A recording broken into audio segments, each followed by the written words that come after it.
L'ONU a comparé cette famine à la situation à Gaza. On vous raconte ce qu'il s'est passé au Biafra à la fin des années 60. Le 6 juillet 1967, le Biafra, région chrétienne du sud du Nigeria, un pays d'Afrique à majorité musulmane, fait sécession. Le gouvernement central refuse cette volonté d'indépendance et une guerre sanglante s'engage. Et qu'allez-vous faire maintenant? Nous allons les liquider, les poursuivre et les tuer. C'est tout. Et vous partez maintenant? Oui, je suis prêt. Je suis le capitaine Balougou et je suis prêt. Je vais prendre tous mes soldats, on va y aller, on va les tuer. On va les attaquer par derrière, et s'ils s'enfuient, on va tirer dessus. Le gouvernement nigérian impose un blocus terrestre et maritime total. Presque aucune denrée alimentaire et aucun médicament ne peut rentrer au Biafra.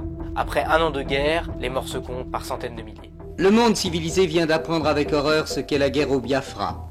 Une lutte atroce qui nous ramène au temps les plus reculés de l'humanité. Encerclés par l'armée nigériane, 13 millions d'hommes, de femmes et d'enfants connaissent une épouvantable famine. Face à cette immense détresse, des moyens dérisoires en dépit de l'admirable dévouement des organisations de secours. 1 million d'êtres humains, davantage peut-être, ont déjà péri. Le monde civilisé aura-t-il le sursaut qui mettra fin à ce génocide? La situation sur place est catastrophique, comme le raconte Bernard Kouchner, au Biafra depuis mai 1968 pour la Croix-Rouge. Les enfants étaient en première ligne. C'était la première fois qu'on voyait des gamins squelettiques victimes du kwashiorkor, un syndrome de malnutrition par carence en protéines. Les troupes nigérianes bloquaient tous les ravitaillements et les bombardements aériens ciblaient les récoltes. Les enfants mouraient en masse et la faim était devenue une arme de guerre. Le spectacle était désastreux, il n'y avait absolument rien à manger. Des journalistes de la télévision française sont envoyés sur place. Nous sommes ici devant le Queen Elizabeth Hospital, le seul hôpital du Biafra. 1500 hospitalisés. Mais chaque jour, il y a 1800 demandes d'entrée. Les médecins chassent ceux qu'ils estiment condamnés pour donner à des enfants une très hypothétique chance de vie. Les médecins font ce qu'ils peuvent. Les médecins font ce qu'il est humainement possible de faire. De nombreux médecins français présents témoignent de l'horreur. Malheureusement, pour lui, cet enfant est condamné à brève échéance parce qu'il a un cancer du rein avec des métastases généralisées. Oui, il a des yeux tristes d'ailleurs, n'est-ce pas? On a l'impression que cet enfant sait qu'il va mourir bientôt. Il y a beaucoup de gangrène. Beaucoup? De gangrène. Non, nous en avons très peu. On est peu. Et c'est un petit peu difficile à dire, mais je crois que c'est en partie grâce aux asticots qui se développent dans les plaies et qui nous entretiennent des plaies parfaitement propres. Les nombreux reportages consacrés au Biafra provoquent un élan de solidarité dans l'opinion. C'est l'une des premières fois que les Français sont confrontés à des images de famine à la télévision. Le présentateur de l'RTF, Pierre Sabag, appelle lui-même avec gravité au dos. Que pouvons-nous faire pour que ces enfants, ces femmes, ces hommes gardent la vie et que pour nous, nous puissions garder notre dignité d'homme? Chaque Français décide de se priver de 2 francs. 2 francs. Un peu plus que le prix d'un rat au Biafra. Chaque Français peut disposer de 2 francs, j'en suis certain. 2 francs pour rendre l'éclat de l'espoir à ses yeux d'enfant. 2 francs que vous enverrez dès demain matin, tout de suite, que vous enverrez à la Croix-Rouge française. Le président du Conseil de Paris, Bernard Rocher, lance lui aussi quelques mois plus tard une collecte nationale. Vous, qui avez vu les photographies de Buchenwald, de Dachau, d'Auschwitz, de Ravensbrück, vous savez ce que signifie mort de faim. Parisiens, vous ne pouvez rester indifférents devant ce drame. Jamais il n'a été fait appel en vain à votre cœur. Une fois encore, donnez généreusement.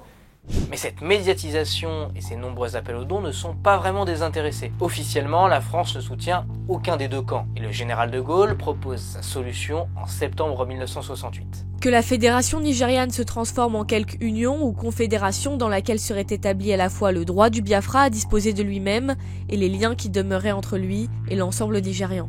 Officieusement, le réseau parallèle de la cellule Afrique de l'Élysée, dirigé par Jacques Foccart, l'homme de confiance du général, fournit des armes aux insurgés. Alors qu'à l'inverse, les États-Unis et le Royaume-Uni soutiennent le Nigeria, les Britanniques allant jusqu'à livrer des armes au gouvernement. L'objectif de la France est de déstabiliser le Nigeria, un pays récemment décolonisé mais encore sous influence britannique, et également de récupérer des accès privilégiés au pétrole, présent en grande partie au Biafra. Ainsi, plusieurs journalistes de l'époque ont le sentiment d'avoir été floués, comme le raconte le photographe Raymond Depardon au journal Le Monde en 2020. Nous étions naïfs, on ne se rendait pas compte qu'on était complètement manipulés par les autorités françaises et les compagnies pétrolières. Cette prise de position officieuse de l'État va faire durer la guerre plus longtemps, mais elle va aussi compliquer la situation des humanitaires français présents en nombre au Biafra. Au début de l'année 1970, la situation empire encore sur place, alors que le gouvernement central a repris la quasi-totalité du Biafra.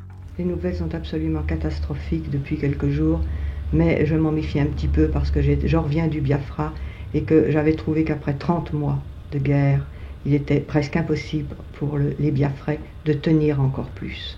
Vous vous attendiez donc à cette issue? Je m'attendais un peu à cette issue et j'en suis désespéré. Il y a certains de vos camarades qui sont restés là-bas?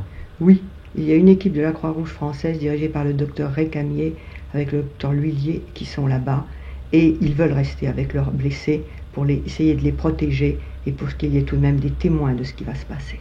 Le pont aérien, organisé par les humanitaires depuis le Gabon, seul moyen de passer le blocus, est en passe de s'arrêter mi-janvier 1970. Nous abordons dans quelques secondes, quelques minutes maintenant, la côte nigériane. Nous tentons ce soir le dernier vol, le vol de la dernière chance pour se rendre au Biafra et nous allons tenter d'atterrir à Ouli, au cœur du réduit biafrais, à Ouli où aucun avion ne s'est posé depuis 3 jours. Pourquoi ce vol de la dernière chance organisé par la Croix-Rouge? Eh bien, depuis 6 jours, le médecin-chef Récamier, son équipe et quelques 250 enfants errent dans la brousse et nous allons ce soir, avec cet avion de la Croix-Rouge française, tenter l'impossible. Écoutez le pilote de cet avion qui raconte à l'ERTF les difficultés rencontrées pour se poser au Biafra. Pourquoi aucun avion n'a pu se poser à Ouli, mon commandant? Les raisons principales, c'est que la piste a été partiellement détruite ou complètement détruite. Les deuxièmes raisons, c'est que nous avons été coupés de tout moyen radio et nous n'avions plus aucun contact, aucune possibilité d'avoir une liaison avec Uli. Et ma foi, ce soir, nous allons tenter l'impossible, même si nous avons des moyens extrêmement réduits pour nous poser quoi qu'il arrive. Évidemment, si le terrain est occupé, si la piste est hors d'usage, sera dans la possibilité de le faire comme hier et avant-hier. Les avions humanitaires doivent surtout subir le feu de l'artillerie nigériane, qui considère le pont aérien comme une couverture pour livrer des armes aux insurgés. Un appareil de la Croix-Rouge est d'ailleurs abattu et plusieurs abris et hôpitaux sont bombardés. La guerre prend fin le 15 janvier 1970 et l'armée nigériane permet alors enfin le ravitaillement du Biafra. À votre avis, quelle est la situation des populations sur le plan de la nourriture? Est-ce qu'il y a encore beaucoup de famine ou est-ce que les troupes fédérales ont apporté à manger? Non, elles n'ont pas apporté à manger, mais les gens ont eu le réflexe suivant. Tous ceux qui étaient valides, et il y en a beaucoup, ils sont partis en pleine nuit. Hein, ils marchent très bien la nuit, les Biafrais. Ils sont partis à la périphérie du Biafra, de façon à aller là où il y avait la nourriture.